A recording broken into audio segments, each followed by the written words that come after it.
Sto male quando mio padre picchia la mamma. Con queste parole, scritte nel tema in classe, una bambina di 12 anni a Licata ha espresso un dolore enorme, la violenza subita dalla madre da parte del papà.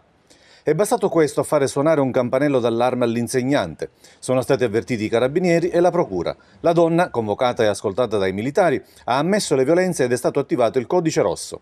Sin da subito il marito, un 35enne licatese, è stato sottoposto ai provvedimenti cautelari personali dell'allontanamento dalla casa familiare e del divieto di avvicinamento ai luoghi abitualmente frequentati dalla persona offesa e dalla bambina.